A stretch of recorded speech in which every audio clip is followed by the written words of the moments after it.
Yo, en primer lugar, quería daros las gracias por estar aquí, a todos vosotros, darle las gracias al comité organizador por haber pensado en esta mesa y darle las gracias también a la industria farmacéutica por haberlo hecho posible en este formato. Todos los otros agradecimientos ya los dio Suso y ya voy a quedar mal, o sea que en principio no me voy a alargar.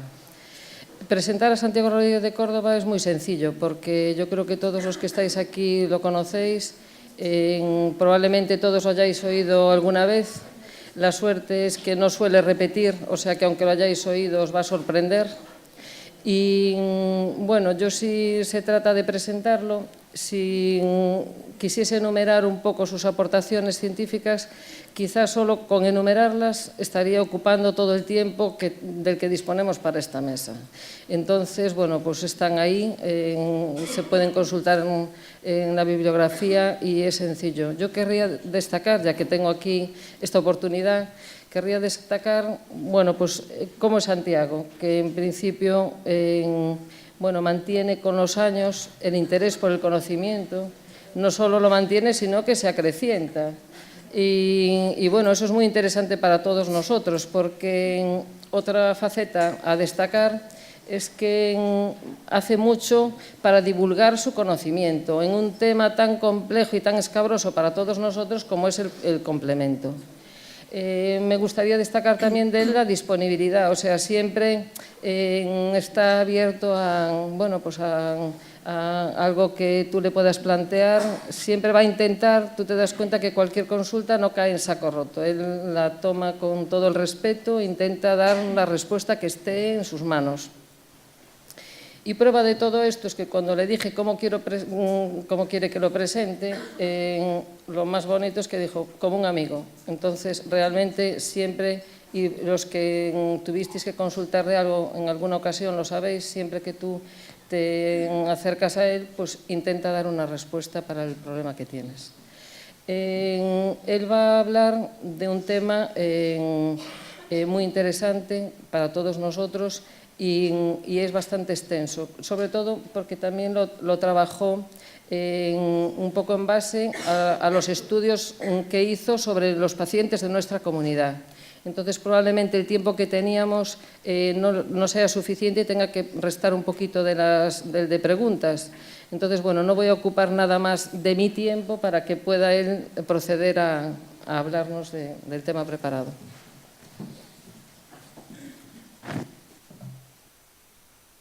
Muchísimas gracias, Mercedes. ¿Ves cómo sí que eres muy amiga?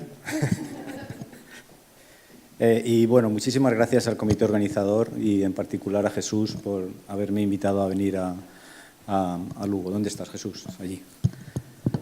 Bueno, yo la verdad es que no sabía cómo abordar esta charla y no sé si va a ser fácil o difícil. Lo que espero que sí que sea es interesante. La he dividido en dos bloques. Primero voy a hacer una brevísima introducción del complemento, tratando de actualizar los conceptos con los que nos manejamos hoy y que son relevantes a las patologías renales, que tienen que ver fundamentalmente con regulación.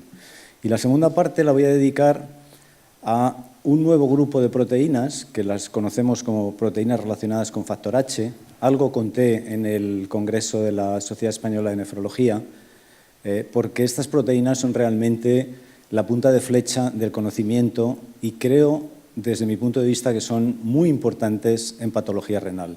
Y al revés, la patología renal está siendo extraordinariamente importante para entender qué es lo que hacen estas proteínas.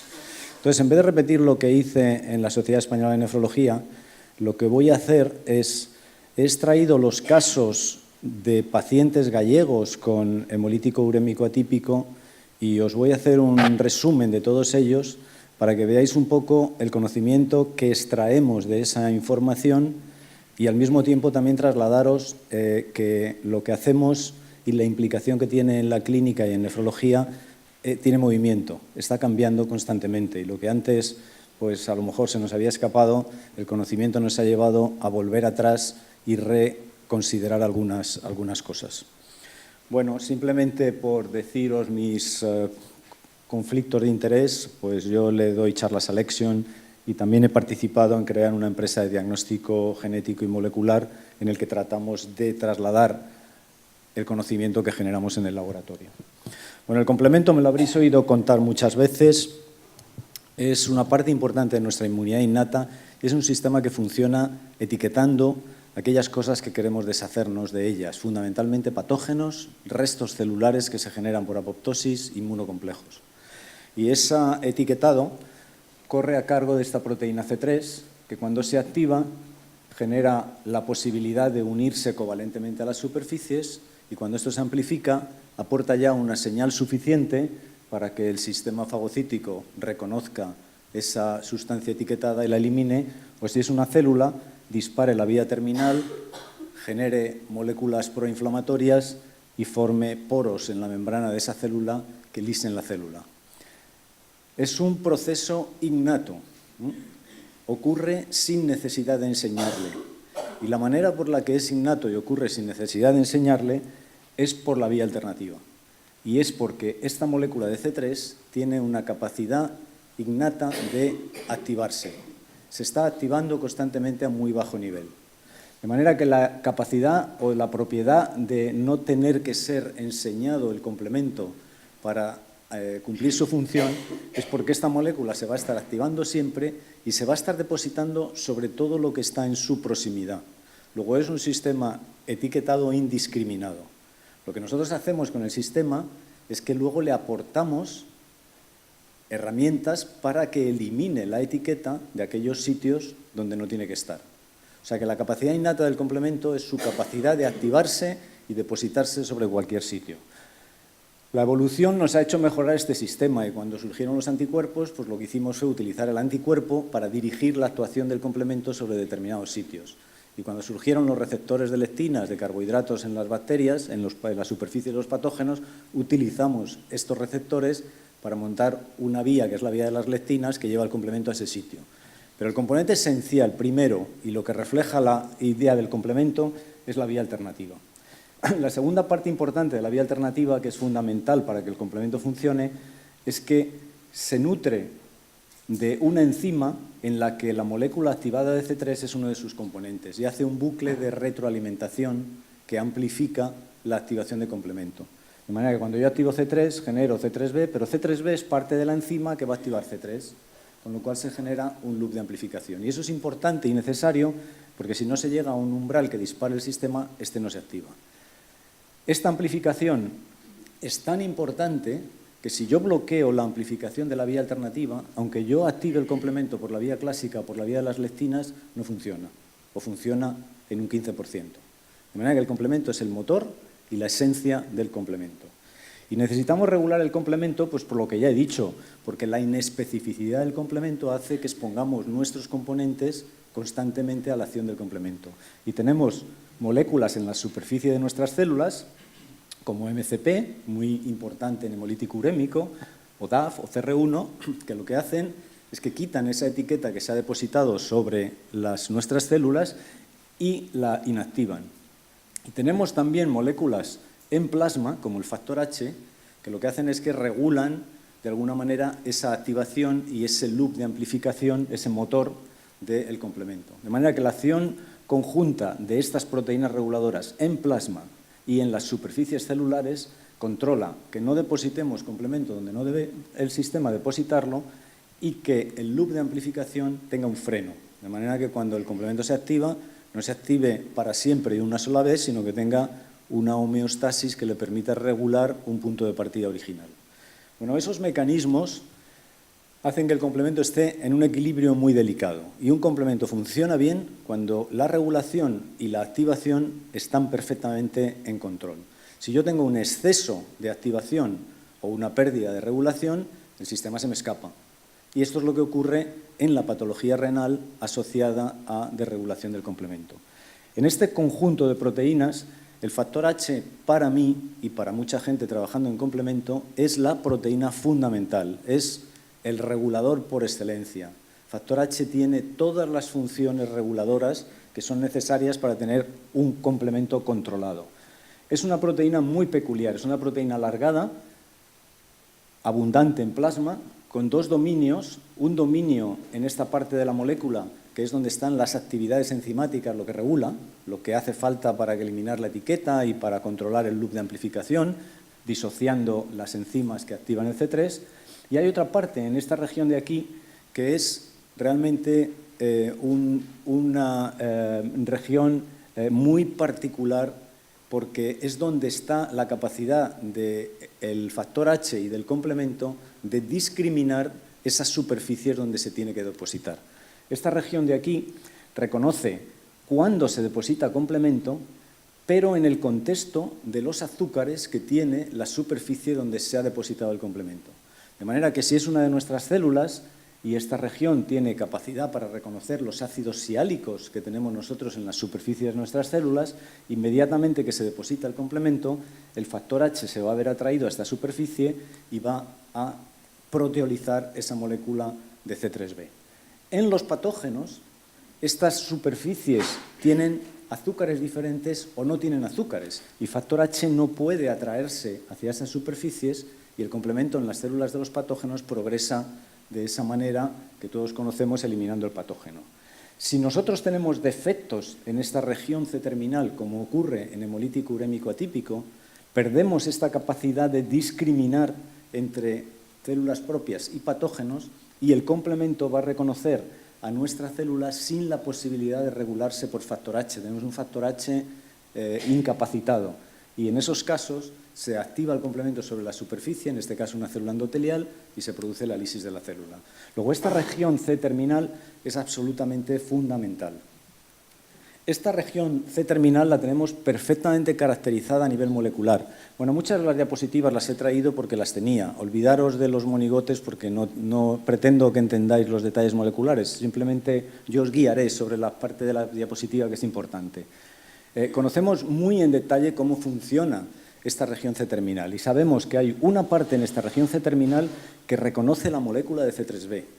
Esto es importante porque necesitamos que el factor H sepa cuándo se deposita C3b, no que se una a cualquier célula.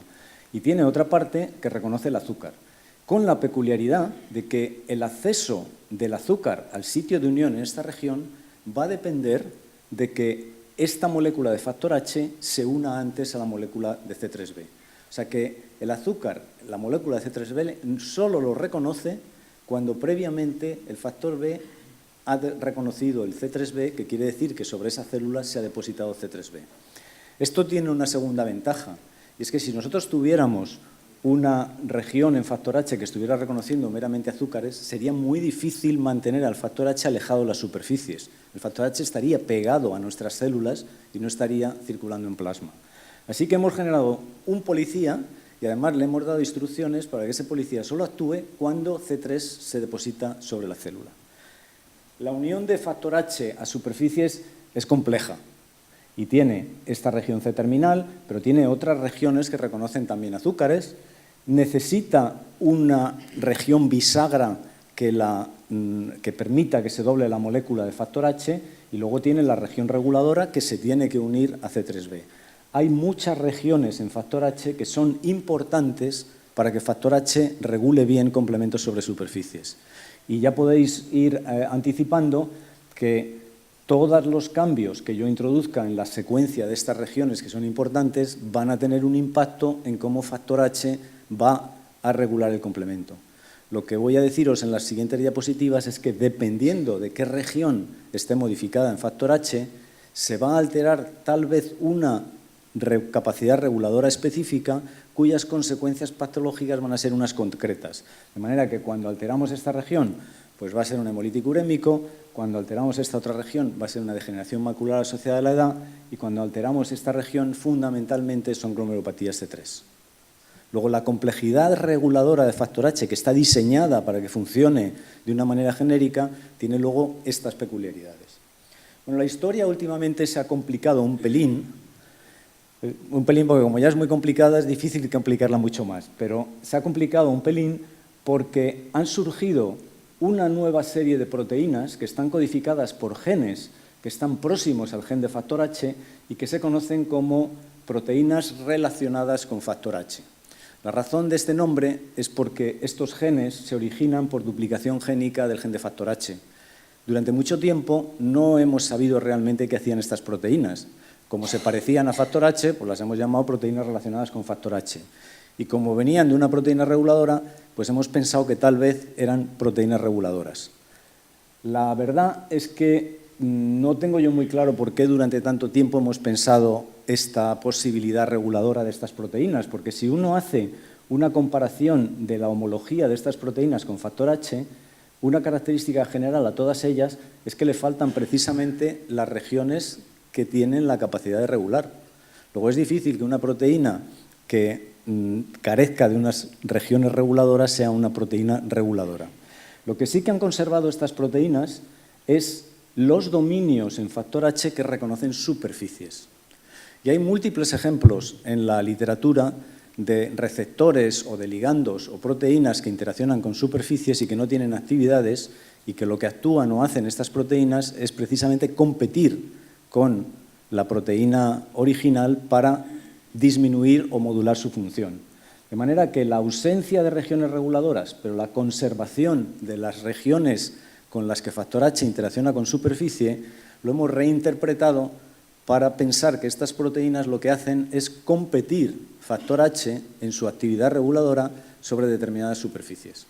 Y esa competición se ve tal vez apoyada por el hecho de que estas proteínas tienen dominios de oligomerización. Y estos dominios de oligomerización lo que hacen es que estas proteínas no sean monoméricas como factor H, sino que sean diméricas, incluyendo las mismas proteínas o distintas proteínas. Esta oligomerización en bioquímica es siempre una ventaja a la hora de competir, porque confiere a la molécula que tiene múltiples dominios mayor avidez por los ligandos que va a reconocer. Luego, puesto todo esto junto, lo que pensamos es que realmente estas proteínas lo que son proteínas implicadas en desregular factor H. Un poco siguiendo el esquema que os he puesto antes, si esta es la manera en la que factor H interacciona con superficies, pues esto es lo que harían estas proteínas relacionadas con factor H, en este caso factor HR1 dimérico, que sacarían factor H del sitio donde tienen que regular. Son activadores de complemento. De hecho, hoy sabemos que estas moléculas, además de competir, parece que tienen una capacidad intrínseca de activar complemento. ¿Cómo lo hacen? No lo sabemos, pero sí parece claro que estas moléculas en sí mismas son capaces de activar complemento. Bueno, esta es una brevísima introducción de cómo están las cosas y este es un esquema que os voy a anticipar y lo que voy a hacer luego, os voy a contar primero las conclusiones, luego os voy a contar un poco los experimentos para recuperar luego al final de nuevo las conclusiones, para que podáis un poco seguir la historia un poquito más fácil. Estas proteínas reguladoras, si yo digo que tengo proteínas reguladoras de complemento que compiten factor H, la primera pregunta que surge es ¿y dónde compiten? Porque no competirán sobre mis propias células, porque en ese caso tengo realmente un problema. Luego, esta es la primera pregunta. Y la segunda pregunta es ¿y si compiten, para qué dónde es necesaria esa competición? ¿Cuáles son los caminos evolutivos que han llevado a que estas proteínas se hayan producido? Porque están en otras especies también. Y la tercera es por qué se asocian con patología en el contexto de esta competición. Bueno, lo que os contaré es que en nuestras superficies no compiten, ¿vale? O sea, estas proteínas reguladoras tienen reconocimiento de azúcares diferentes y en nuestras células no compiten. Compiten en las superficies de los patógenos, porque hay muchos patógenos que utilizan los dominios de unión de factor H a superficies para generar receptores, rodearse de factor H y utilizar nuestro factor H para protegerse ellas de nuestro complemento. Y entonces las proteínas reguladoras relacionadas con factor H lo que hacen es que sacan el factor H de esos receptores, es como nuestra contraarma contra el arma que las bacterias o los patógenos han generado para aprovechar factor H. Y lo que creemos que realmente es el núcleo de la patología de las proteínas relacionadas con factor H es que en nuestro organismo, como consecuencia de infecciones, de cambios químicos por factores ambientales, de envejecimiento, de oxidación, generamos superficies modificadas que confunden al sistema porque tal vez imiten o se parezcan a esas superficies de los patógenos. Y es en ese contexto de esas superficies alteradas donde esa competición se produce en nuestro organismo y se asocia con patología, ¿vale? Entonces, esto es este es el final de mi charla, pero ahora lo que voy a daros es 2 o 3 detalles de por qué hemos llegado a esas conclusiones, y lo voy a hacer utilizando algunos de los casos de hemolítico urémico y de otras patologías, fundamentalmente aquí en Galicia. Bueno, lo que está claro es que el complemento hoy en día está implicado en numerosas patologías. Lo que yo quiero transmitiros también es el concepto de que hay 2 implicaciones de complemento en patología. Esa implicación en la que la patología activa el complemento y esa activación del complemento exacerba las consecuencias de la patología, y aquellas situaciones en las que el complemento está en la base de la patología. Nos vamos a centrar en este segundo grupo, en el que el complemento está en la base de la patología. Y hay patologías de este tipo sistémicas y patologías que afectan a tejidos o órganos específicos.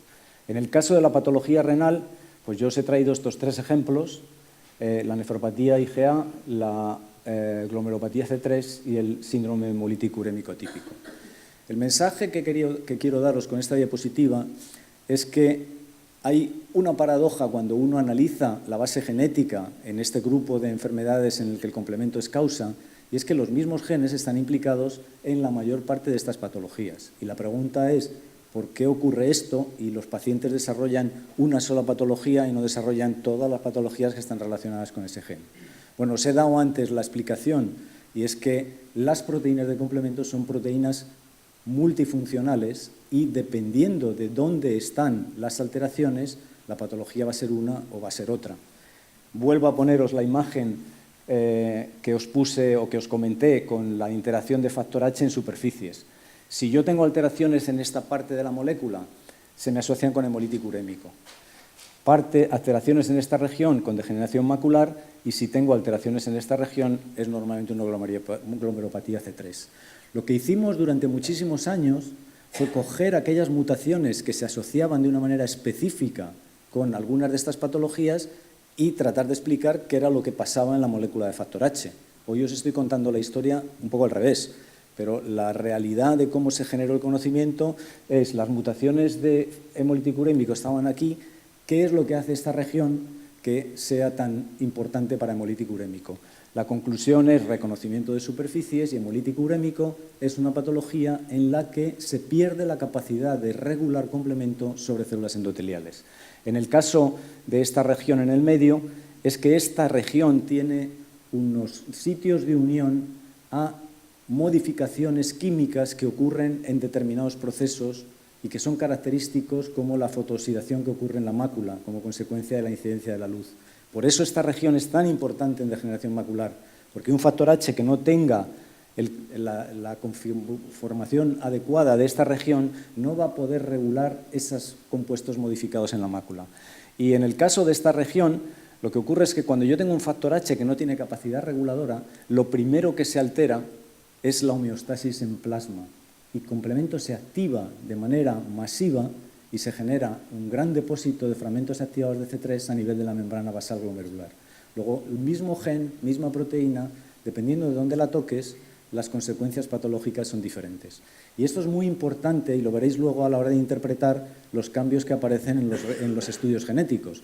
Porque cuando tú en el estudio genético identificas un cambio y sabes ese cambio qué es lo que va a producir, te cuadrará o no te cuadrará con la patología. Si te cuadra con la patología, bien, pero si no te cuadra con la patología, es muy probable que ese cambio no sea el responsable de la patología. ¿De acuerdo? Esta correlaciones genotipo-fenotipo no se limitan a factor H. C3 es otra molécula que manifiesta este tipo de cambios. Y os lo he traído este ejemplo porque esta familia y este cambio en C3 asociado a glomerulopatía C3 es un trabajo que hicimos en colaboración con Fran Valdés en La Coruña, y lo publicamos hace ya una serie de años. Fue la primera mutación que se encontró asociada a glomerulopatía C3 en C3, y además constituyó un avance importante porque mostró realmente estas correlaciones genotipo-fenotipo a nivel de lo que era la molécula de C3, que es uno de los componentes de la convertasa. Esta estructura, que no veis aquí muy bien porque está un poco oscuro, lo único que pone es la molécula de C3 de perfil, y en distintos colorines están los cambios que se asocian con distintas patologías. Y luego veis aquí una estructura en azul y una estructura en rojo. Esta es la estructura de factor H cuando se une a C3b y esta es la estructura de MCP, que es un regulador de membrana, cuando se une a MCP. Y si os fijáis, las mutaciones que se asocian a glomerulopatía C3 están en esta región, que es una región que es exclusiva de factor H.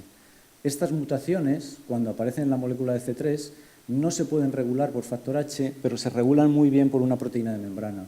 De manera que cuando este C3 en el paciente se activa y está en fase fluida, no se puede regular, se consume completamente. Si está en las superficies celulares, una célula endotelial, MCP es capaz de eliminarlo. Por eso, en este caso, esta mutación causando activación masiva de C3 en plasma origina una glomerulopatía C3 y no un hemolítico urémico. Y las mutaciones en hemolítico urémico, pues lo que ocurre es lo que se debería esperar de un defecto en superficie. Lo que está interferido es la regulación por las proteínas reguladoras de superficie. MCP no funciona en estas proteínas, mientras que funciona muy bien factor H. Y en estas condiciones uno regula bien el complemento en fase fluida, tiene un complemento activo capaz de causar lisis celular, pero lo regula mal en superficies. Una combinación de dos cosas que no cuadran bien, porque si yo regulo mal el complemento en superficies, pero lo tengo mantenido completamente activo, lo que voy a hacer es causar lisis celular. Bueno, un bloque de diapositivas para explicaros ahora estas proteínas relacionadas con factor H, cómo son, y mostraros que siguen exactamente este patrón de cumplir la regla del mecanismo patogénico, pero que tienen matices. Cumplen muy bien en hemolítico urémico, pero cumplen mal en glomerulopatía C3. Y sobre todo, es un tipo de mutaciones, la mayor parte de ellas, que conocemos como mutaciones genómicas. No son cambios en las secuencias, sino que son grandes reestructuraciones a nivel de genoma que llevan a generación de proteínas o de genes que no existen normalmente. Y luego esto tiene claramente implicaciones diagnósticas muy importantes. Y me interesa mucho que conozcáis este aspecto, porque cuando recibáis los estudios genéticos, lo que tenéis que saber muy bien es si el estudio genético es completo o no es completo, estáis perdiendo algo, porque esta es uno de los componentes de un resultado negativo. Bueno, esta familia pues la estudiamos el año pasado, una familia con una mujer afecta de hemolítico urémico. En aquel momento pues se le hizo lo que se le hace a todo el mundo, se hizo un panel de NGS y este panel de NGS identificó este cambio en la proteína de factor H. Tenemos un registro muy amplio y cuando nos aparece un cambio, pues lo primero que preguntamos es, ¿tenemos más pacientes en el registro que tengan este cambio? Y sí, teníamos 4 pacientes más en el registro que tenían este cambio. Luego pensamos, bueno, pues muy bien, pues una mutación asociada a hemolítico urémico, causa en factor H, resuelto. Pero en ese momento ya estábamos haciendo las MLPAs, que son un análisis que nosotros utilizamos para detectar variaciones en el número de copias. Y lo que vimos es este patrón tan anómalo. Este individuo tenía una ganancia génica en la parte final de factor H y una pérdida en la parte final de una de las proteínas relacionadas con factor H. Lo que estaba sugiriendo es que había una alteración genética. Y cuando secuenciamos por técnicas tradicionales Sanger, lo que vimos es que había dos cambios en esta proteína, que justificaban esta variación.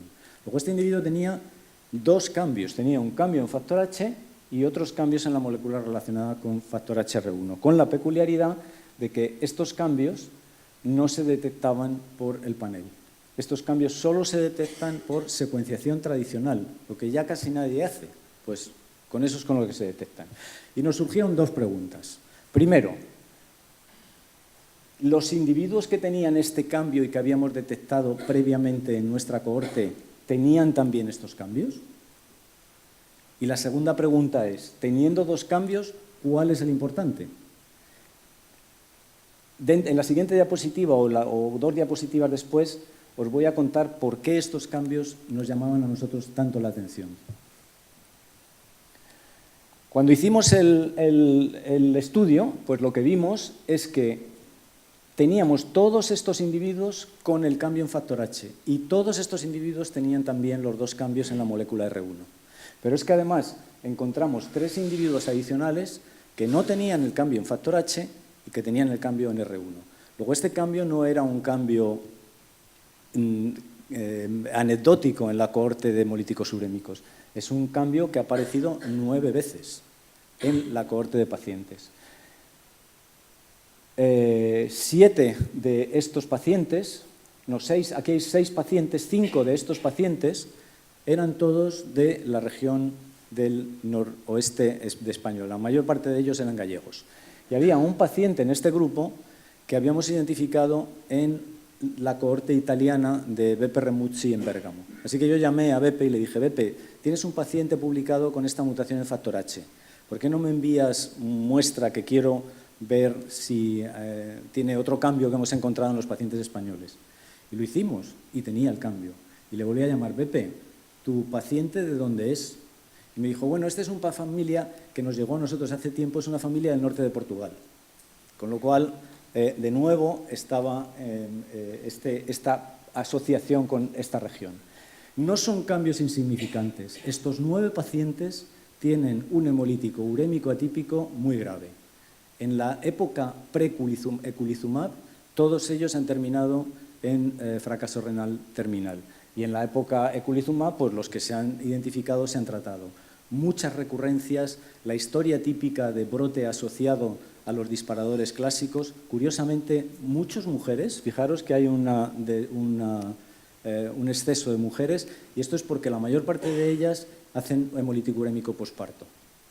O sea que es una mutación claramente importante. ¿Por qué este cambio nos llamó la atención? Pues este cambio nos llamó la atención porque este cambio cambia los 2 únicos aminoácidos en los que se diferencia factor H con factor HR1. En otras palabras, convierte el final de factor HR1 en el final de factor H. ¿De acuerdo? Y esta situación era una situación que a nosotros se nos antojaba importante, porque si yo estoy diciendo que estas 2 proteínas se diferencian en su capacidad de regulación y que compiten, pues ponerle la región C terminal de factor H a esta molécula que no regula es hacer un competidor de libro, es poner exactamente la región que compite en la molécula incorrecta. Lo que también vimos es que mientras que todos los pacientes en el primer grupo seguramente es un efecto fundador, una mutación que apareció cierto tiempo y que por lo que sea es prevalente en esta región de la península ibérica, no era la única manera en la que ese cambio se había generado. Y por lo menos identificamos 3 mecanismos, 3 eventos diferentes en los que este cambio se había producido.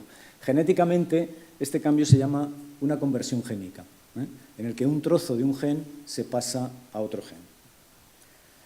Bueno, pues la pregunta del millón es, vale, pues tengo un cromosoma, que esa fue la otra cosa que identificamos, viajan en el mismo cromosoma, viajan juntas, tenemos un cromosoma con 2 mutaciones, una mutación en factor H y una mutación en factor HR1.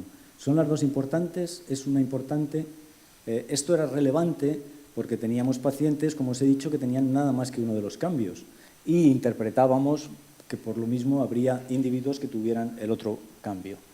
Hicimos un análisis funcional completo de esta variante, no os voy a entrar en el detalle, pero simplemente deciros que no encontramos ninguna evidencia de que este cambio alterara para nada la función de factor H, en ninguna medida.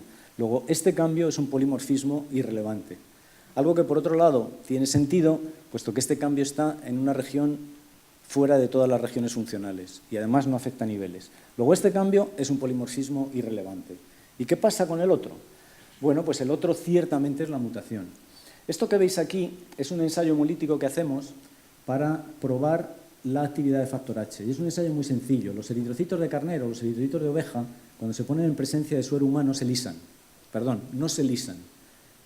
Y no se lisan porque la estructura de los eritrocitos de carnero es muy parecida a la de nuestras células. Tienen los azúcares apropiados. Si yo le quito un poquito de factor H al suero humano, se empiezan a lisar esos eritrocitos. Es una lisis mediada o dependiente de factor H.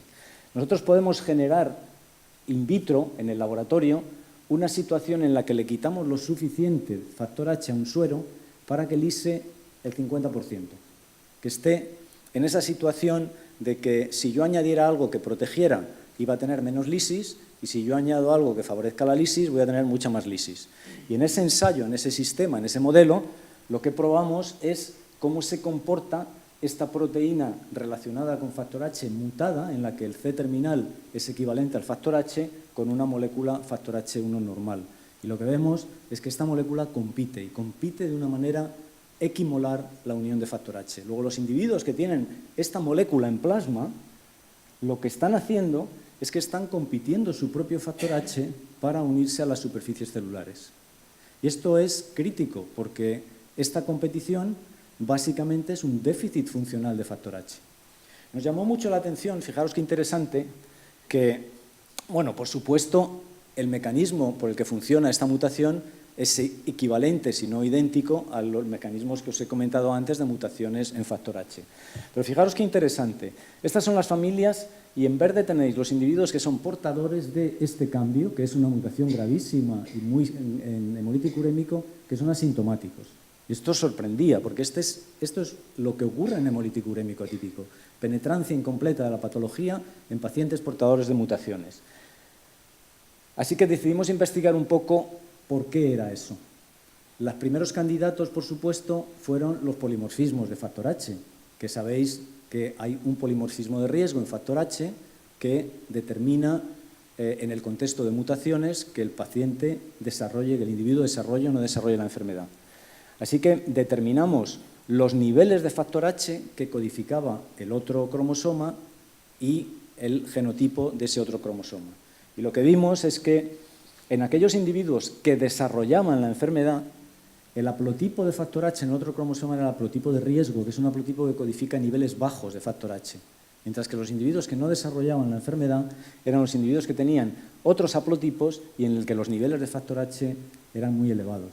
Tiene toda la lógica, porque si yo estoy haciendo una proteína que compite factor H, lo que me va a determinar que me parezca o no me parezca la enfermedad son los niveles de factor H. De manera que cuanto más bajos tenga yo los niveles de factor H, más riesgo tengo de que un disparador ambiental, un embarazo, una infección, me genere esa situación de competición y la ponga en evidencia. Esto que veis aquí es el ensayo que hacen en Bérgamo sobre células endoteliales en cultivo, en el que miran depósitos de C5b9 en sueros de pacientes con desregulación de complemento. Y lo traigo simplemente para que veáis que los niveles de factor H en los sueros de estos individuos tienen una correlación bastante buena con el depósito de C5b9. Para ilustraros que esta competición es bien fácil de entender, es los niveles de dos proteínas. Yo tengo mucho factor H, voy a tener menos competición. Si tengo poco factor H, voy a tener mucho más competición. Bueno, esta situación de las conversiones génicas no es nuevo ni diferente a los genes híbridos. De hecho, en hemolítico urémico atípico tenemos 4 mutaciones genómicas que llevan a situaciones equivalentes, que son las recombinaciones no homólogas que llevan al gen híbrido, digamos, clásico, en factor H, en el que cambias el final de factor H por el del R1, y los recíprocos, la situación en la que cambias el gen de factor H lo llevas a la posición del R1. Estas 4 mutaciones genómicas entre factor H y factor HR1 son seguramente las mutaciones más graves asociadas a hemolítico urémico. Y estas mutaciones no se identifican por NGS. Necesariamente hay que hacer copy number variation y hay que hacer análisis por Sanger. En algunos casos se pueden detectar, en otros no. Pero el hacer un estudio por copy number variation, la MLPA famosa que veis todos en los estudios, es un complemento absolutamente necesario a los paneles con genes, a los paneles de NGS. Bueno, esto tiene importancia conceptual, pero también tiene importancia práctica. Y este es un caso muy interesante de Tino Fernández Rivera. Es un caso de un hemolítico urémico al que le trasplanta. Estamos hablando del año 2008, 2009, 2010. Hace una recurrencia en el trasplante. En el 2010 no era fácil encontrar eculizumab para tratar a los pacientes. Cuando al paciente se le da eculizumab ya es demasiado tarde y pierde el riñón. pero las cosas pues cambian, evolucionan y se decide hacer un segundo trasplante, y el estudio de complemento que se había hecho en el 2010, Tino me pide que lo repitamos en el 2016. Y os he traído los dos estudios para que los comparéis. El estudio que se hace en el 2010, en aquella época solo analizábamos 3 genes, y se hacía secuenciación Sanger por estos 3 genes, se medían niveles de proteínas, se hacían autoanticuerpos, y este individuo era normal. No tenía nada en ninguno de los genes que analizamos, ni tenía ninguna alteración de niveles de proteínas. Cuando Tino me pide el estudio en el 2016, tenemos el panel de genes de NGS, hacemos la MLPA, complementamos con Sanger y además tenemos todos los genes candidatos incluidos el factor HR1.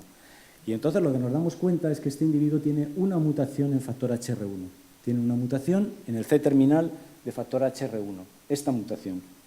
Esta mutación, L209R1, es una mutación, me voy a saltar esta diapositiva, funcionalmente relevante. Y es importante porque de los 2 cambios que yo os he dicho que factor HR1 se diferencia de factor H, la mutación afecta a uno de ellos. Luego tenemos, sabiendo ya que el gen R1 es un candidato y haciendo el screening del gen R1, pues hemos encontrado un paciente en el que el cambio que encontramos afecta a una de las 2 posiciones que distinguen factor H de factor HR1. La hipótesis de trabajo era bien sencilla. Este cambio seguramente lo que hace es que esta molécula se parezca a factor H, porque está alterando seguramente la diferencia que introducen estos 2 cambios para que estas 2 moléculas no compiten. Eso es lo que os he mostrado en esta diapositiva. Ese cambio realmente mimetiza los cambios en factor H y hace que una mutación puntual en el gen TR1 lo convierta en un gen parecido a factor H. De nuevo genera un competidor, ¿vale? Hay aspectos estructurales que lo justifican, que no os lo voy a contar. En resumidas cuentas, tenemos mutaciones clásicas en hemolítico urémico en la parte C-terminal que cursan con hemolítico urémico porque disminuyen la protección de superficies. Y tenemos toda una serie de mutaciones genómicas y de mutaciones puntuales que lo que hacen es que intercambian las regiones C-terminales de estos genes, y esto no es bueno. Luego, si yo tengo una situación patológica asociada al intercambio de las regiones C-terminales de estos genes, quiere decir que en condiciones normales estas proteínas no compiten. Solo compiten cuando yo les cambio las secuencias de regulación. Bueno, esto es, aunque parezca trivial y obvio, es muy importante, porque realmente explica por qué este intercambio de regiones es tan dañino para nuestros endotelios, porque sobre nuestros endotelios, en condiciones normales, estas proteínas no tienen competición. Bueno, volvamos un poquito a no compiten sobre nuestras células, compiten sobre patógenos. ¿Por qué compiten en determinadas circunstancias? Una de las situaciones más interesantes en relación a la genética de esta región es que en población normal, y en muchas poblaciones, aunque con distinta frecuencia, la pérdida de estos 2 genes es una situación polimórfica. En nuestra población española, caucásica, la frecuencia de esta deleción, que es aproximadamente un 20%, implica que 4 de cada 100 individuos no tienen estos 2 genes. Y lo que se ha visto en relación a patología es que la ausencia de estos 2 genes es un factor de protección fuertísimo contra degeneración macular, contra nefropatía IgA y contra glomerulopatía C3. O sea, no tener estos genes protege del desarrollo de estas enfermedades. Se asocia con riesgo a otras, como lupus. Y de hecho, cuando uno analiza las frecuencias poblacionales y la prevalencia de estas enfermedades, hay una correlación casi perfecta. Cuanto más deleción R3-R1, menos patología, menos degeneración macular, nefropatía IgA y más lupus. Poblaciones asiáticas que tienen ausencia por completo de estos genes tienen mucha nefropatía IgA, mucha degeneración macular, etcétera, etcétera. Nos interesaba entender por qué esta deleción, y sobre la base de la competición, y simplemente dar 2 pinceladas, quisimos hacer un estudio en nefropatía IgA, preguntando si la deleción protege yo lo que debería tener es, en estos individuos, una competición entre factor H y las proteínas relacionadas que tal vez justificara que la pérdida de estas proteínas, evitando esta competición, fuera un factor protector. ¿De acuerdo? O sea, si yo no tengo las proteínas, no tengo un problema de competición. Luego, en los individuos que desarrollan la nefropatía IgA, debería encontrar una alteración en los niveles de estas proteínas que tal vez justificara esta delación. Y esto es lo que vimos. Lo que vimos es que en la población de nefropatía, de pacientes con nefropatía IgA que nosotros estudiamos, y lo replicó el grupo inglés del Imperial, lo que se vio es que había una elevación de los niveles de la proteína R1 en relación a los niveles de factor H, y que esto correlacionaba con mala progresión de estos pacientes hasta una situación de enfermedad renal crónica. A mí de este estudio, que desde este punto de vista era interesante, me llamó mucho más la atención por otro aspecto, y es que cuando analizamos la población y vimos que los pacientes tenían niveles elevados de la proteína R1, uno de los revisores que revisó el trabajo muy astutamente nos dijo: ¿pero eso es una característica de la nefropatía IgA o es una característica de cualquier patología renal? Y tomamos la pregunta como una pregunta correcta y nos fuimos a buscar qué era lo que pasaba en una patología renal sin implicación de complemento, como la poliquistosis renal autosómica dominante. Y lo que vimos es que esa elevación de los niveles de R1 también ocurría en esta patología. Luego, la patología renal, la pérdida de función renal, correlaciona inversamente con los niveles de R1. Y esto es interesante, y si volvéis al caso anterior de los pacientes en los que el gen R1 ha incorporado una mutación y se ha convertido en un competidor, es interesante ponerlo en el contexto de un paciente que empieza a hacer enfermedad renal y que de repente sus niveles de R1 van a elevar, porque en esas condiciones los niveles del competidor van a elevarse a medida que progresa la enfermedad renal. Y esto tal vez justifique por qué esas patologías son tan graves. El otro grupo de patologías asociadas a las proteínas relacionadas con factor H, que también es fascinante y que también son mutaciones genómicas, es la duplicación de ese dominio de dimerización que yo os comentaba que tenían estas proteínas.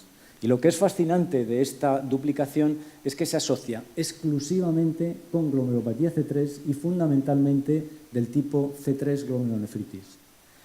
Nosotros lo explicamos porque esta duplicación del dominio de dimerización confiere una ganancia de función. La proteína que normalmente compite se convierte en un supercompetidor.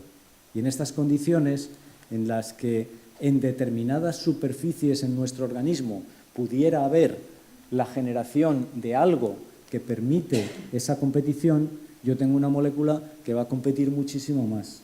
Luego, esas situaciones que en un determinado momento se aguantan porque tenemos un equilibrio, en estos individuos con este tipo de mutaciones ya no son tolerables porque ya generan una competición neta. ¿Qué superficies son esas? Pues bueno, pueden ser superficies modificadas químicamente, pero el propio depósito de complemento es una superficie alterada que sustenta la competición de factor H con las proteínas relacionadas con factor H. Con lo cual, cuando tú tienes una zona en tu organismo que está depositando C3, ahí es donde se va a producir competición. Entonces, estos desequilibrios de proteínas que compiten más de lo que deben competir seguramente hacen que se desequilibre de una manera ya un poco exagerada el sistema y vaya a una activación de complemento neta. 3 diapositivas para terminar con el diagnóstico genético. ¿A quién habría que hacerle diagnóstico genético? Bueno, en principio habría que hacerle diagnóstico genético a aquel paciente que se beneficie de él, ¿de acuerdo? Y en complemento y en patología renal relacionada con el complemento, yo creo que los pacientes son los pacientes con hemolítico urémico atípico. Y el diagnóstico de un paciente con hemolítico urémico atípico se debe hacer siempre que ese diagnóstico clínico exista. No se debe hacer para hacer el diagnóstico. O sea, uno hace el diagnóstico clínico y luego hace un análisis genético. Porque el análisis genético lo que te va a decir es por qué tu paciente hace el hemolítico urémico. ¿De acuerdo? Y esto es importante porque todos sabéis que dependiendo de si hay o no hay una alteración en los genes de complemento, pues va a modificar pautas de manejo, va a modificar tratamientos o incluso va a condicionar una posible descontinuación del tratamiento. Yo he evitado diapositiva de todo esto porque, como me imagino que a lo mejor me vais a preguntar luego, pues así no lo repito. ¿Qué ocurre en C3G o en nefropatía IgA? en las guías Keidigo lo que dijimos es que estos pacientes no se beneficiarían, en principio, de un diagnóstico genético y que no parecía, en principio ético, pedirles un diagnóstico genético. Y así lo pusimos, y así está en las guías Keidigo. Mi opinión es que se avanza mal en el conocimiento si no se estudian los pacientes. Es posible que ahora no haya un beneficio para los pacientes con C3G, individuales, aunque hay muchos pacientes con C3G en los que hay claramente un componente genético que sí se pueden beneficiar de ese diagnóstico, aunque no sea a nivel de tratamiento ahora mismo, a nivel de consejo genético o incluso de manejo del propio paciente. Pero lo que está claro es que si no los estudiamos no vamos a poder avanzar.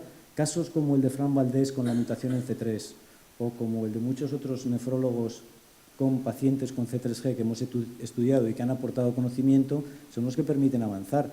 Ahora mismo sabemos que hay dos grupos de glomerulopatía C3. Los que cursan con C3NEF, mutaciones en factor H, mutaciones en C3 que activan masivamente complemento en fase fluida, y estos otros que cursan con mutaciones asociadas a los genes relacionados con factor H, en el que seguramente son las superficies las que están implicadas en esa activación del complemento. Luego tenemos ya una posibilidad de estratificar esos pacientes en grupos. Yo creo que el beneficio está a la cohorte en su conjunto, como tal. Pero, como digo, yo me remito a lo que todos aceptamos y todos decimos, que realmente el beneficio individual para el paciente de estos estudios genéticos ahora de momento es cuestionable. Lo que hay que hacer en un estudio genético es tratar de analizar todas las posibilidades. Acordaros, copy number variation analysis, el análisis del número de copias es muy importante porque estas mutaciones genómicas pasan en su mayoría desapercibidas a los paneles de genes NGS. No las detectan porque la secuenciación NGS no distingue la región C-terminal de factor H y la región C-terminal de R1 y el software que se utiliza no es capaz de asignarlo a una u otra región. Y si además los cambios que yo tengo imitan a los cambios que tengo en factor H, el software interpreta que esa región es factor H y lo coloca en la región de factor H. Y por último, entender las variantes genéticas es fundamental. Categorizar esas variantes. Las variantes no solo tienen que ser patogénicas, sino que tienen que estar en consonancia con lo que esperamos del complemento en la patología. Yo el ejemplo que pongo muchas veces es hemolítico urémico atípico, es una patología que causa el complemento. El complemento es el que causa el daño sobre la célula endotelial. Un déficit de C3 no tiene sentido en un hemolítico urémico atípico, porque es precisamente lo contrario de lo que uno esperaría de un complemento activo. Puede ser que esté asociada indirecta porque ese individuo tenga más predisposición a infecciones y tal vez por el camino de la infección se genere ese hemolítico urémico atípico, pero no es el causante, ¿de acuerdo? Y yo creo que termino ya aquí. Las conclusiones, pues ya más o menos las he ido diciendo a medida que os he ido hablando y simplemente, pues como siempre, dar las gracias a cantidad de clínicos que me ayudan y que me cuentan y que me enseñan y que me hacen más fácil luego dar este tipo de charlas sin meter la pata mucho en los conceptos de nefrología y en particular a Mercedes Cao, los locales, a Tino y a Fran por la colaboración tan magnífica que hemos tenido durante tantos años. Y muchísimas gracias a vosotros.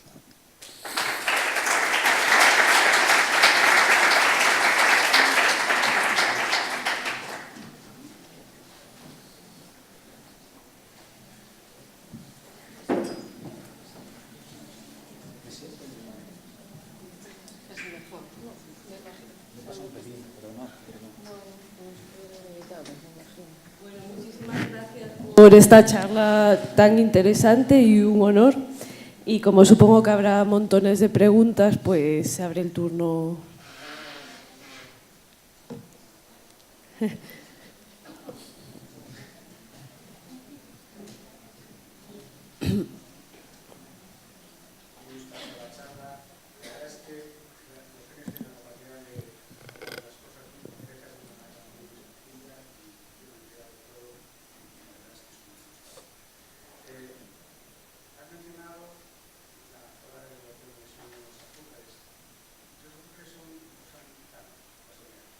Perdona, es que no te oigo nada.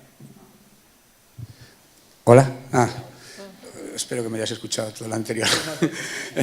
Lo bueno no he escuchado, lo que no he escuchado ha sido la pregunta. Vale, la pregunta es, la región del factor H, donde se unen los azúcares, ¿esos azúcares son glicosaminoglicanos?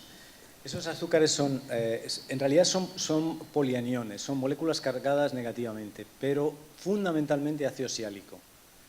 Ácidos siálicos hay muchos, pero ahora recientemente una de las cosas que estamos haciendo ahora en el laboratorio es tratar de determinar la especificidad concreta que tienen estas regiones C-terminales de factor H y los factores H-related.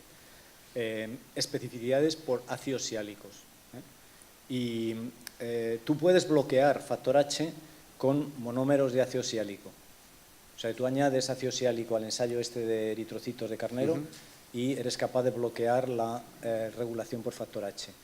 Y entonces lo que estamos empezando a hacer es a modificar estas interacciones con ácido siálico. Yo creo que la interacción es fundamentalmente ácido siálico, aunque en la literatura se habla en general de polianiones, glicosaminoglicanos, heparansulfatos, heparinas, pero yo estoy convencido de que son ácidos siálicos porque tú tratas con neuraminidasa eritrocitos y pierdes la regulación, una parte importante de la regulación por factor H.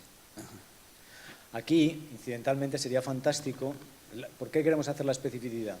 Pues porque podríamos tal vez encontrar un azúcar que bloqueara la interacción con las proteínas relacionadas con factor H, pero no alterara la especificidad con factor H, entonces estaríamos generando el equivalente a estos individuos que tienen deleción de los genes R1 y R3, una deleción funcional. Y esto en determinadas patologías a lo mejor tiene sentido. Y bueno, ¿estarías dispuesto a recibir un pequeño grupo de pacientes que ya se le ha hecho el estudio por NGS para completar el estudio? ¿Cuánto saldría eso? ¿La MLPA? Sí. Pues nosotros utilizamos una MLPA, hay una MLPA comercial que hace una compañía holandesa, pero es un poco incompleta. Nosotros hemos hecho un diseño de una MLPA complementaria y hacemos las dos MLPAs juntas, entonces generamos toda la región. Yo no sé, el coste del análisis de eso debe estar por los 150 euros, una cosa así. Yo creo que es muy importante ese estudio complementario de MLPA. Nosotros hicimos todo el estudio retrospectivo de la cohorte. Cuando vimos empezamos a encontrar estos pacientes, hicimos sistemáticamente los 700 pacientes y encontramos estos 9 y yo llamé entonces individualmente a todos los médicos. Me parece que es una situación importante. Y ya acabo, la mutación gallega esta, bueno, del norte... Bueno, gallega, ¿no? Sí, bueno, déjeme ser un poco tirar para casa. Sí. La mutación esta del noroeste, que has identificado en el noroeste, ¿esa en población normal, asintomática? Pues fíjate, ¿qué prevalencia tiene? Esta es la otra dificultad claro. Como no se detecta por NGS, las únicas bases de datos que ahora se referencian son las bases de datos del ESAC o bases de datos equivalentes. Porque como hemos considerado que la secuenciación masiva es la referencia para la variabilidad, no hay bases de datos de secuenciación Sanger. Luego este cambio no está en las bases de datos porque no se detecta. Claro, claro. Por ahí.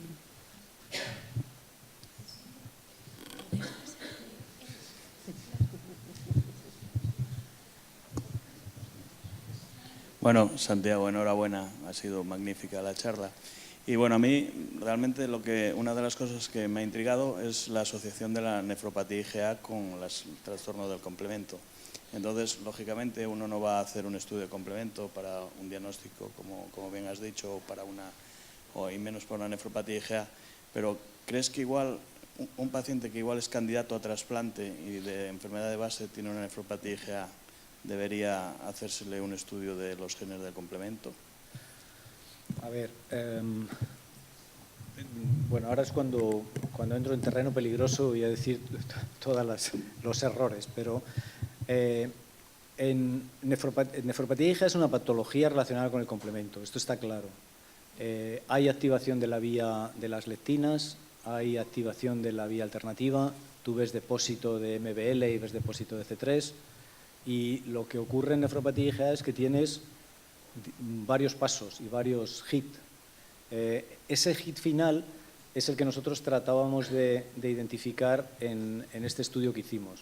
O sea, ¿qué es lo que hace que esa activación de complemento que hay en nefropatía IgA se descontrole y lleve a una situación tal vez patológica?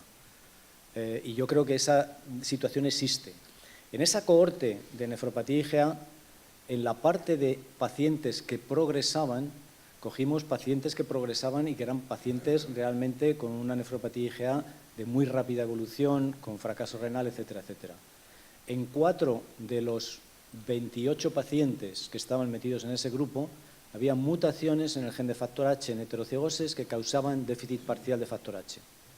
¿Vale? ¿Qué es lo que quiere decir todo esto? Pues que hay determinados individuos con una nefropatía IgA que además tienen un defecto en complemento y hacen una presentación clínica muy grave. Lo que yo ya no estoy tan seguro, y esto permitirme que lo diga off the record, es si estos pacientes tienen una nefropatía IgA sin duda, pero la razón de su patología final es una nefropatía IgA o es una microangiopatía trombótica causada por la nefropatía IgA.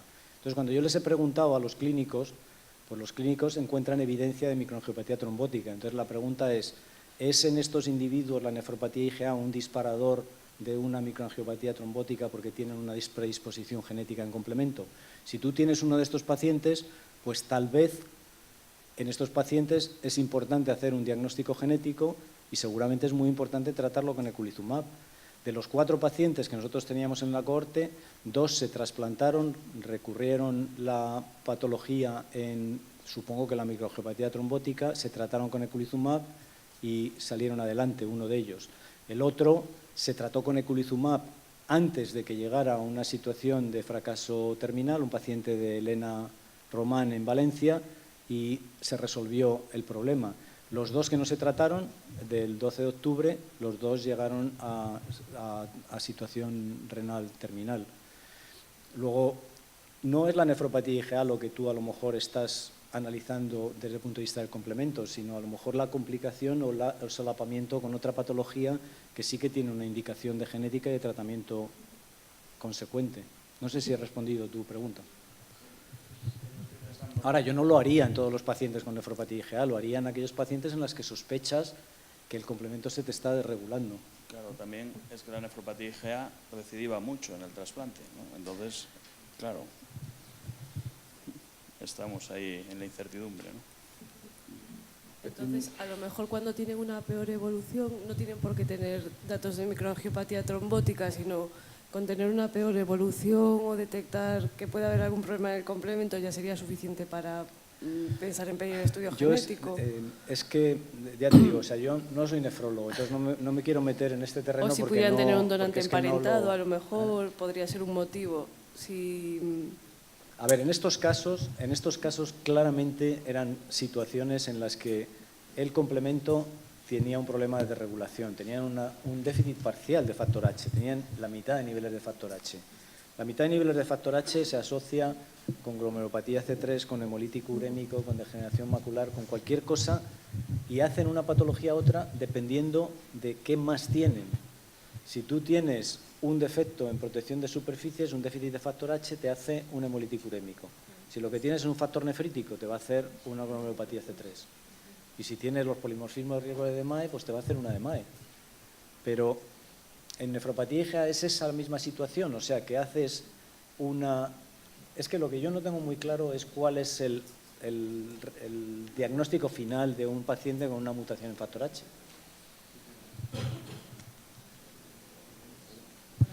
Bueno, yo me sumo a las felicitaciones de mis compañeros. Estamos asistiendo últimamente a nuevos desarrollos de nuevas moléculas como los inhibidores de los receptores del C5A.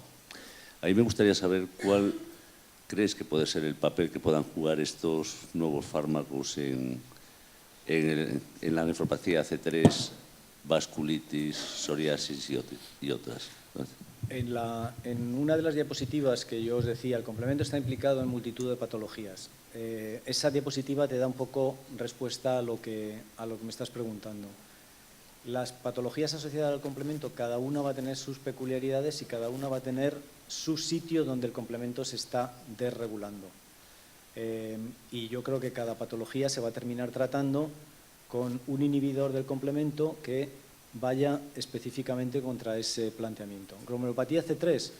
Pues hombre, yo creo que una glomerulopatía C3 que tienes una activación masiva de C3, el punto donde debería tratarse es en el loop de amplificación de la vía alternativa.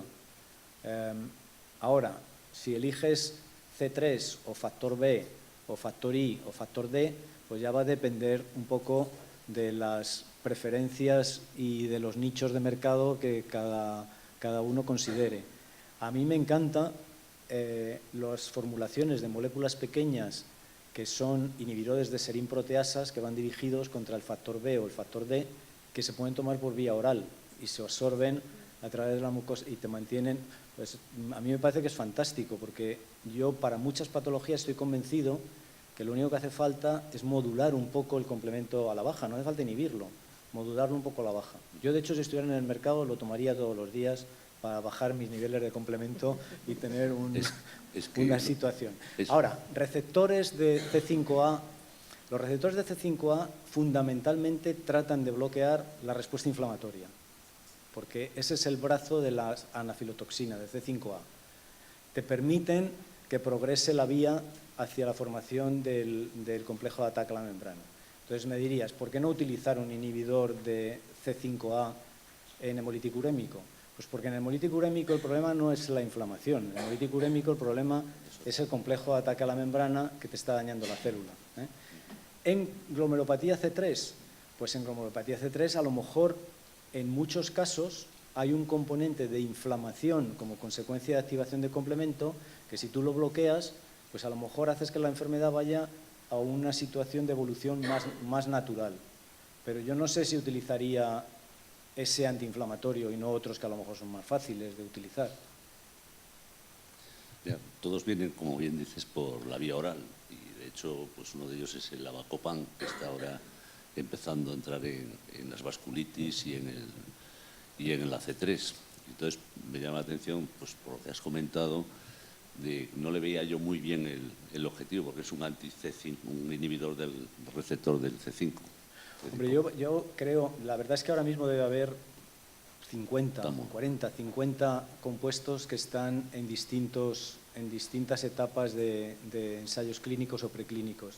Y yo creo que en los próximos 5 o 10 años vamos a ver un diseño de inhibidores de complemento muy interesante para abordar situaciones específicas. Además, me parece que hay muchas variantes en este tipo de aproximación. Se están generando inhibidores de complemento que van a estar dirigidos específicamente al sitio donde se está activando el complemento. Con lo cual, en el caso de riñón, pues a lo mejor es muy interesante tener una molécula que vaya específicamente a donde el complemento se está activando, utilizando receptores para fragmentos activos. Yo creo que el éxito del eculizumab y sobre todo los estudios genéticos que han asociado el complemento con distintas patologías, en los próximos 5 años va a generar todos esos frutos de herramientas terapéuticas que van a ser realmente muy interesantes y esperemos que más baratos. Muchas gracias. No sé si hay alguna pregunta más en la sala. Pues damos entonces por finalizada la...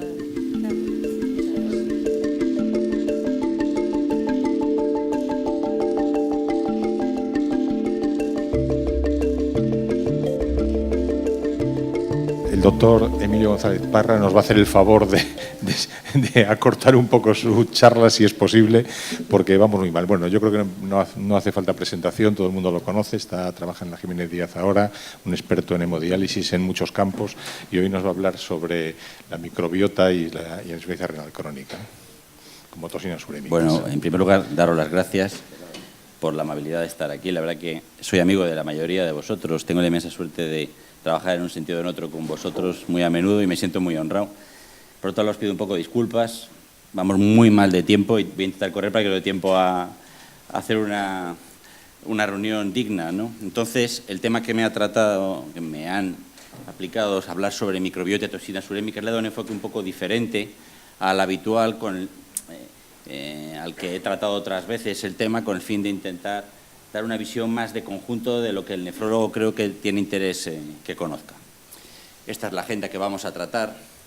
No está de mal recordar la clasificación de las toxinas urémicas en 3 grupos, pequeñas, medianas y, sobre todo, aquellas unidas a proteínas. Esto es fundamental en lo que voy a ver a lo largo de la charla, porque, desde luego, estas moléculas que se acumulan en el paciente renal tienen muchísima importancia y la mayor parte de nuestro esfuerzo va encaminado a intentar reducirlas. Sabemos que son muchas, no hace falta que digas, unas aumentan, otras descienden, otras se incrementan en la sesión de diálisis, pero básicamente me voy a referir mucho a las unidas a proteínas. Me parece a mí que hoy por hoy son las más interesantes.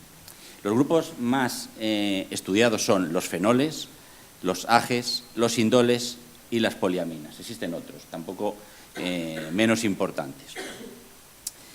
La mayoría de la sintomatología que tiene el paciente urémico, que conocéis, está aquí recogida y se deben al acúmulo de alguna de estas toxinas, ¿vale? De hecho, nos pasamos la mayor parte del tiempo intentando mejorar la calidad de vida de nuestros pacientes, mejorando todas estas alteraciones, intentando reducir estas toxinas. Del grupo que más voy a estudiar hoy, que son aquellas unidas a proteínas, existen muchas descritas, muchas, y la gran dificultad es cómo reducirlas. De hecho, están relacionadas muchas de ellas con daño cardiovascular y la menor vida de nuestros pacientes se debe a esto. Actúan a distintos niveles, activación de los leucocitos, del endotelio del licocalis, de la célula muscular lisa y de las plaquetas, de tal manera que tiene una relación directa. Muchas proceden directamente del metabolismo celular, era lo que clásicamente teníamos conocido. El paciente, el ser humano produce una serie de toxinas en la actividad metabólica celular que tienen que ser eliminadas, que no ocurre en el paciente urémico. Sin embargo, hay otras que son de origen digestivo, por ahí ligarlo con la microbiota, y que dependen fundamentalmente de la ingesta. Estas toxinas son las que os he dicho, fenoles, indoles, TMAO, poliaminas. Como veis, la mayoría de ellas unidas a proteínas. Existen otras que se incluyen en la dieta, no voy a hablar nada del bisfenol, pero sí de los AGEs. Dentro de las toxinas aromáticas, sabemos que muchos son productos del metabolismo de ciertos aminoácidos, fenilalanina y tirosina, por las bacterias intestinales, otros del triptófano, pero existen otras muchas que no están estudiadas por anillos aromáticos. Estos son los que en mayoría me voy a referir a lo largo del día de hoy porque son las más estudiadas. Sin embargo, hay una gran cantidad de ellas que no se conoce absolutamente nada de ellas. Luego sí que se sabe que están libres y conjugadas en forma de sulfatos o glucoronatos y que hacen que su toxicidad sea diferente, de tal manera que complica la existencia. En una revisión que publicamos hace ya tiempo intentando diferenciar, esto iba alrededor del bisfenol A, sí que vimos, y fue el interés de estudiar estas moléculas, las analogías estructurales que tienen con las toxinas más frecuentes, como es el P-cresol sulfato, el C, el D, que son moléculas muy similares y que tienen este anillo aromático que le da esta peculiaridad tanto de transporte como de toxicidad. Simplemente 2 apuntes de lo que ocurre con la microbiota intestinal. Sabemos que el paciente renal, y se ha repetido harto en congresos y reuniones, tiene una alteración de la microbiota. De tal manera que la microbiota tiene una serie de funciones en el ser humano que son fundamentales, como mantener la integridad del aparato gastrointestinal, mejorar los efectos inmunológicos fundamentales y efectos metabólicos. No podríamos asimilar según qué nutrientes si no tenemos microbiota. De tal manera que es una simbiosis entre la microbiota, los trillones de bacterias que tenemos en el intestino con estas funciones. Prácticamente cualquier alteración influye en la absorción de metabolitos, en la actividad inmunológica y en la integridad del aparato gastrointestinal. El paciente renal tiene alteración de esta microbiota por varios mecanismos. En primer lugar, porque se reduce la ingesta de fibra. Ya sabemos que la fibra es sinónimo entre los nefrólogos de potasio y entonces básicamente tenemos una dieta muy restringida en fibra. En segundo lugar, tienen constipación, enlentecimiento del tránsito intestinal por muchos problemas neurológicos o de actividad física. Tienen también dificultad en realizar la proteólisis de la bacteriana en el intestino y, sobre todo, tienen alteraciones de la microbiota, primero por el propio amonio, por la alteración del pH, por la utilización frecuente de drogas como antibióticos, captores, antimetabolitos que alteran esta microbiota. En esta revisión, capitaneada por Secundino, hicimos un análisis en la revista Nefrología sobre lo que ocurre. Simplemente lo pongo para que veáis esto. Esta es la composición normal de microbiota y qué es lo que pasa en el paciente con enfermedad renal crónica. Existe una alteración y un incremento de ciertos metabolitos. Esto veréis, ciertos metabolitos de ciertas bacterias. Esto tiene mucho interés en la absorción de metabolitos. Pues bien, cuando nosotros ingerimos un nutriente en personas sanas, con microbiota sana, producimos metabolitos fisiológicos y hacemos una absorción del nutriente correcta. Cuando tenemos una disbacteriosis, como pasa en el enfermo renal, se producen toxinas urémicas. Es decir, no es el nutriente el culpable de lo que ocurre, ahora veremos, sino es el cómo se metaboliza esto para que se produzcan estas toxinas. La más conocida, ya la conocéis, son el P-cresol y el indol, que derivan de la tirosina y el triptófano. Estas se conjugan completamente en el intestino y en el hígado en forma de glucurónido y del sulfato. La mayoría, el 80 y tantos % y un 15% aproximadamente en forma de sulfato, en tanto el indol como el P-cresol. Pues bien, estas moléculas tienen un efecto directo sobre el corazón, sobre el riñón y sobre el endotelio. Esto es harto conocido porque ya os he dicho, y todos habéis leído, que son las toxinas urémicas más estudiadas. Este esquema yo creo que es sumamente interesante. Fijaros, tenemos el triptófano, algo que ingerimos habitualmente en la dieta. Pues bien, según esté metabolizado por clostrígenos esporígenes, por ejemplo, que es fisiológico, se produce este metabolito, el indol 3-propianato, ¿vale?, que tiene un efecto disminuyendo el TNF-alfa y aumentando la unión entre las células, de tal manera que incluso disminuye en la formación de moléculas tóxicas en el sistema nervioso, es antioxidante y puede prevenir incluso el desarrollo de demencias. Si esto mismo ocurre a través del lactobacilo, produce el indol 3-aldehído, esta molécula absorbida puede mejorar la inmunidad intestinal, o sea que es algo sumamente interesante para el organismo. Ahora bien, si resulta que estamos con pacientes con insuficiencia renal que tienen incremento de bacterias que incrementan esta enzima, el triptófano produce indol. El indol, como ya hemos visto, se conjuga en el hígado, indol sulfato, y produce todas las alteraciones que hemos visto. Es decir, no sería el dejar de dar triptófano el motivo, lo que tendríamos que hacer para evitar que el paciente desarrolle esta molécula, sino que tendríamos que mejorar la salud de la microbiota con el fin de evitar estos efectos beneficiosos, que hay que promocionarlos y evitar el que se desarrollen estas toxinas urémicas. Fíjense lo interesante de lo que ocurre en estos pacientes. De tal manera que se está poniendo, la microbiota pasa en muchas otras enfermedades, no solo el enfermo renal, porque el enfermo renal es un paradigma de alteración de la microbiota intestinal, tiene una relación directa con la producción de endotoxinas, inflamación, que tiene sobre el índice de resistencia a la insulina, enfermedad cardiovascular o progresión de enfermedad renal, también disregulación inmune, todos sabemos estas alteraciones que ocurren en nuestros pacientes y, por supuesto, infecciones. O sea que estamos hablando de que tiene una altísima repercusión en el paciente renal. Algo tan sencillo como la carnitina o la colina, que es frecuente en la alimentación, según esté metabolizada por estas dos enzimas que pueden estar incrementadas, producen el TMAO. El TMAO es una toxina urémica que también se ingiere, a través de los alimentos ricos en colina, carnes y carnitina. Bueno, pues esta alimentación atraviesa el intestino, el hígado y produce alteración vascular con incremento del riesgo cardiovascular en estos pacientes. Los AGEs, ya han hablado previamente mis compañeros, hasta ahora los AGEs era algo que conocíamos en paciente diabético. Así por lo menos me pasaba a mí, de tal manera que el incremento de la glucosa y su unión a las proteínas incrementaba los AGEs. Bueno, pues bien, la formación de los bases de SIP, los cuerpos de Amadori y los productos avanzados de glucosilación de las proteínas son muy importantes en el paciente urémico y la mayoría se absorben por vía intestinal y dependen de los alimentos. De tal manera que los AGEs depende de cómo se cocinen en su mayoría estos alimentos ricos en proteínas. De tal manera que la cocción seca de calor, como asar a la parrilla o freír, aumenta significativamente los productos AGE. Sin embargo, con mayor humedad, es decir, guisar, cocer, el vapor, la ebullición, las mismas proteínas no producen estos ajes. Claro, la mayoría de la alimentación viene así. El abusar de los alimentos ricos en ajes incrementan en estos pacientes que no son capaces de eliminarlo el incremento de estos toxinas. Sí, reíros porque lo rico es lo que tiene ajes, efectivamente.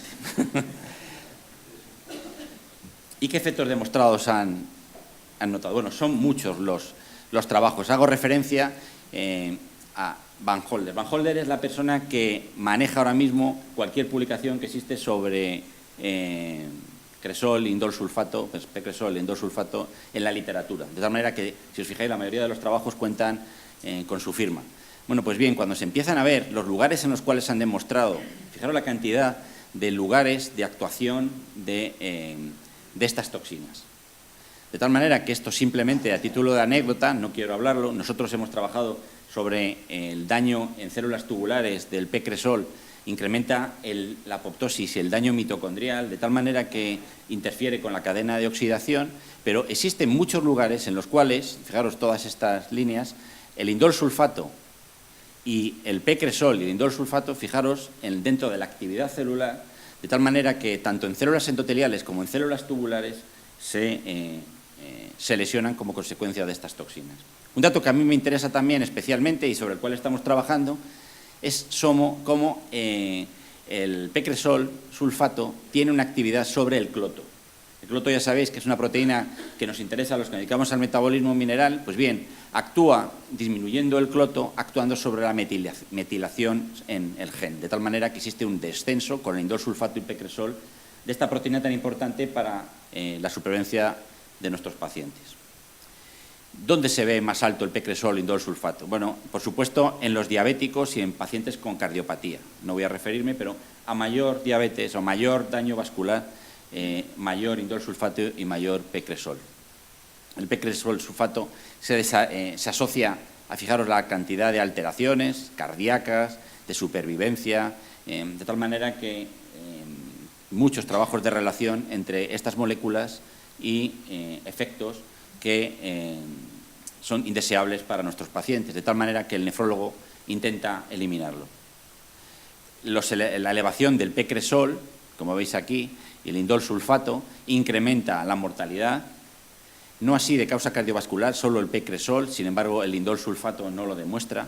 Es muy difícil, por lo que veréis luego, demostrar cuáles son los efectos de estas moléculas. Son escurridizas, difíciles de medir y muy difícil de analizar, de tal manera que los resultados son controvertidos simplemente por eso. Voy a hacer un poco especial hincapié hoy en el tratamiento. En primer lugar, y como no puede ser de otra manera, la dieta rica en fibra interfiere sobre la síntesis y absorción de los indoles y fenoles. Si nosotros pudiéramos hacer a nuestros pacientes vegetarianos, vivirían más. No podemos hacerlo, entre otras cosas, por el potasio. Pero la dieta vegetariana en el paciente renal da muchas ventajas con respecto a la dieta rica en proteínas animales. Entre otras cosas, como sabéis, la absorción del fósforo, pero también en indoles y fenoles.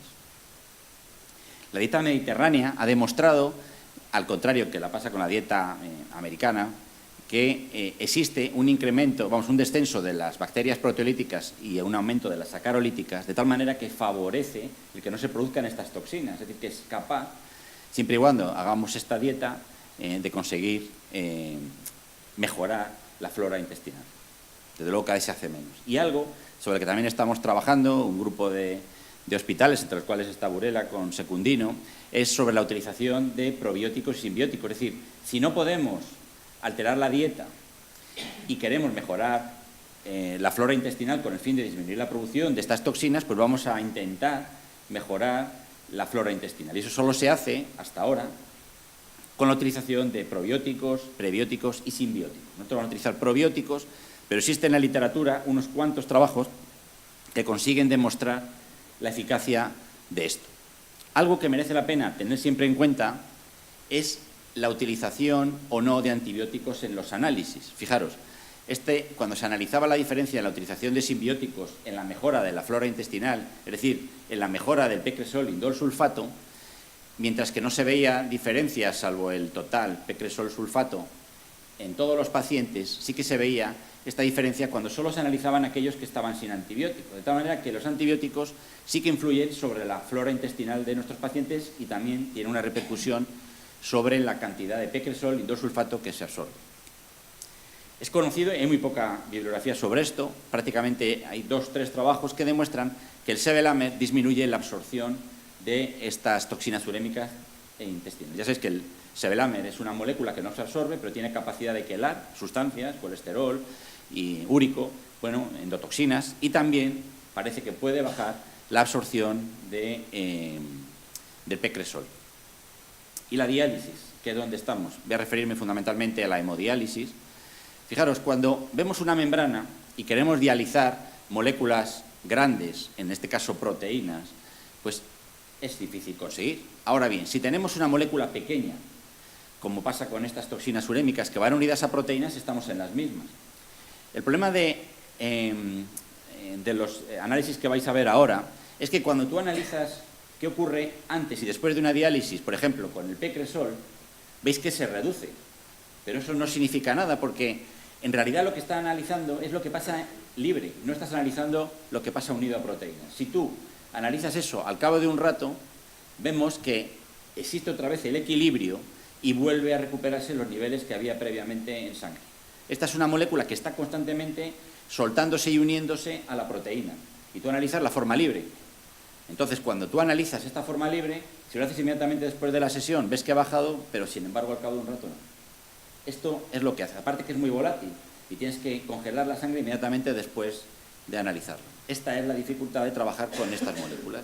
Pues bien, cuando vemos una fibra, en este caso una polisulfona de Fresenius, y vemos la zona noble de la fibra dentro de la cual tiene que hacerse el intercambio, no la forma más porosa de sostén, pues es donde deberíamos trabajar a la hora de disminuir estos niveles de estas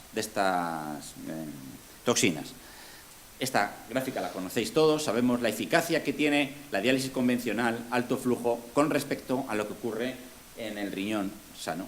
Fijaros el decalaje que hay en moléculas que podemos eliminar cuando utilizamos una diálisis de altísima eficacia con respecto a lo que ocurre con el riñón. Estamos muy lejos.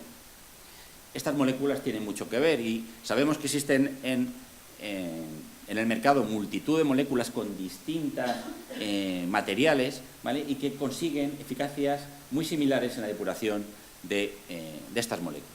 Sí es importante saber la ultraestructura de la membrana, que es lo que al final podría conseguir es depurar, pero sin embargo, como os he dicho, lo que es la zona noble, la zona más estrecha, pero sin embargo con menor tamaño de poro, es la que va a influir en que podamos hacerlo. Cuando hacemos una diálisis de bajo flujo, podemos depurar, pero moléculas hasta 5.000 Dalton. Cuando es de alto flujo, podemos llegar a 15.000, muy lejos de lo que intentamos hacer. Las técnicas de hemodiafiltración intentan mejorar, pero no consiguen mejorar la eficacia del alto flujo con respecto a las moléculas que van unidas a proteínas. Sí, a moléculas mayores de 15.000 Dalton, pero no son suficientemente eficaces para eliminarlo. Cuando analizamos qué ocurre con el indolsulfato y el pecresol sulfato, analizando la misma membrana en hemodiálisis y en hemodiafiltración, fijaros la paradoja de que depura mejor el pecresol y el indolsulfato aquellas membranas, la misma membrana pero con técnica convencional, es decir, el transporte difusivo es superior al convectivo en la diálisis de moléculas unidas a proteínas. Esto es lo mismo analizando la cantidad de albúmina que se depura y, por supuesto, es muy superior en la hemodiafiltración con membranas de alta permeabilidad. Hay poca depuración de toxinas urémicas con transporte convectivo y mayor con difusivo. Cuando comparamos postdilucional o predilucional, la postdilucional es superior a la predilucional. Esto es una fotografía, se ve fatal, lo siento. La hice con mi teléfono el otro día en la ASL. Es un póster en el cual hablaba de una membrana que ya sabéis que está a punto de comercializarse, que es una molécula de medium cutoff, es decir, pero con unas prestaciones muy superiores. Lo que me llamó la atención es este gráfico, que lo hice un poquito más grande, y en este gráfico lo que analizaba lo que pasaba con el hemodiafiltración antes y después, y la diálisis con esta membrana, en diálisis convencional, antes y después de 2 semanas. La verdad que la eficacia era muy comparable entre hemodiafiltración y esta membrana en lo que se trata de depuración del indol acético, pecresilsulfato y ácido hipúrico. Fijaros cómo baja de una manera muy similar, ¿vale? Incluso como partida de datos superiores era significativo, pero a las 2 semanas se había vuelto a recuperar. Si tú lo haces antes y después de la sesión de diálisis te pones muy contento, has conseguido resultados muy buenos. Sin embargo, cuando estabilizas la situación, la eliminación de estas moléculas unidas a proteínas no es tan eficaz. Estamos muy lejos de conseguir lo que pretendemos, y por donde van los tiros ahora, y es lo que quería hablaros, es de la absorción. La capacidad de ciertas moléculas de absorber, de quelar, de unirse a estas proteínas. Perdón, a estas moléculas que van unidas a proteínas. Por supuesto, la PFD fue la primera de ellas, ya os acordáis, alguno de ellos la ha utilizado, se dejó utilizar por su precio, era una membrana de alta permeabilidad, el ultrafiltrado se pasaba por un cartucho de carbón que luego se infundía y utilizaba un filtro de baja permeabilidad. Pues bien, fijaros cómo la depuración del P-cresol, ¿vale?, con la hemodiafiltración es superior a cuando se hacía con diálisis convencional. Es decir, que ya se veía hace tiempo que la absorción podía ser un mecanismo. Ahora, ¿dónde estamos ahora? ¿Qué es lo que se está haciendo?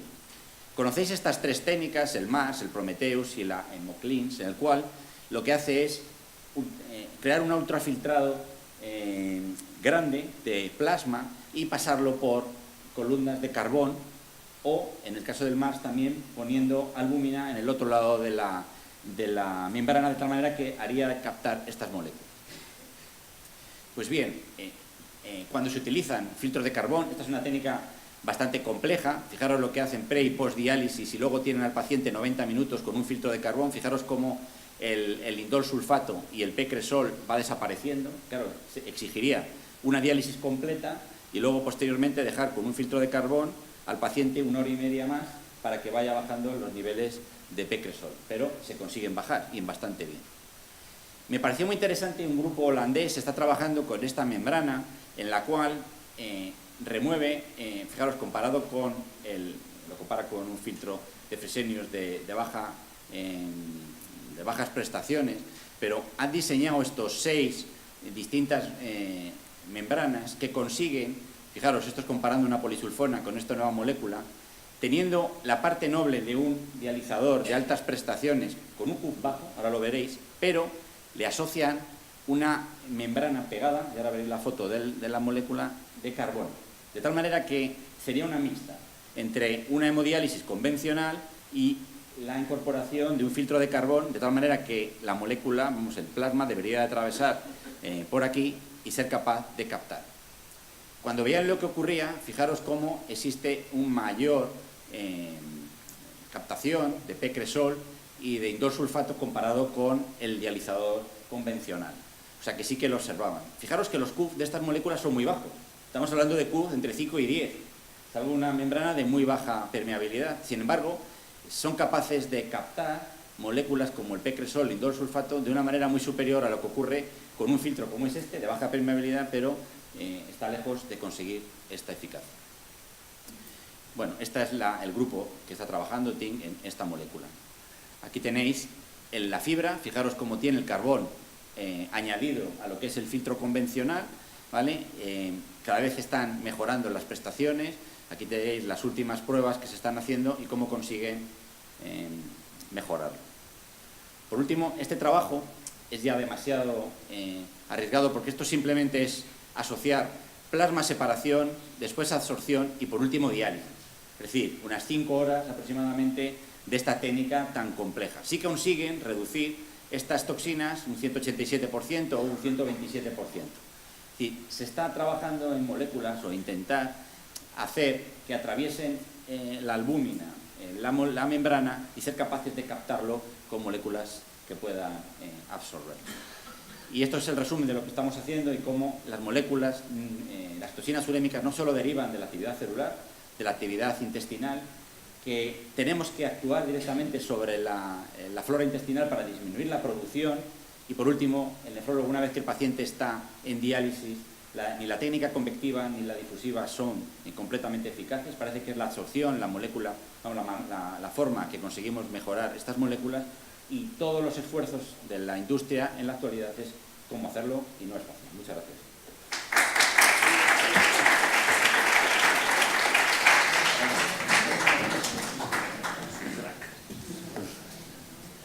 Muchas gracias, sobre todo por tu brevedad, porque lo has hecho fenomenal, ahorrándonos unos minutos. ¿Alguna pregunta, por favor?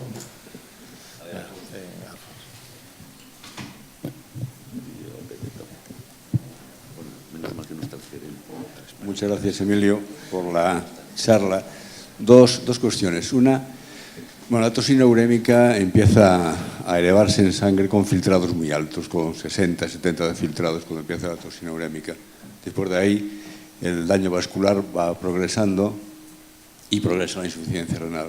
¿Cómo se plantearía hipotéticamente ahí el trasplante de heces y una serie de gente para reponer toda la microbiótica intestinal? Y la segunda cuestión es en cuanto a las diálisis, ¿no? Ya hay, como nombrabas, hay algunas membranas de alto Kutov que sí permiten la extracción con transporte difusivo y con un QD superior a 800 mililitros por minuto, ¿no? Gracias. Bueno, del trasplante de heces en paciente renal no hay absolutamente nada. Sí que es una opción. Desde luego, el intentar mejorar la flora intestinal a través del trasplante de heces. Se hace en otro tipo de patología, ya lo sabes, sobre todo en enfermedad inflamatoria intestinal, es donde más se ha utilizado. Es una opción, no lo sé. La verdad que no hay evidencia sobre el tema. Sí que se está intentando trabajar con probióticos y simbióticos como la manera de mejorarlo.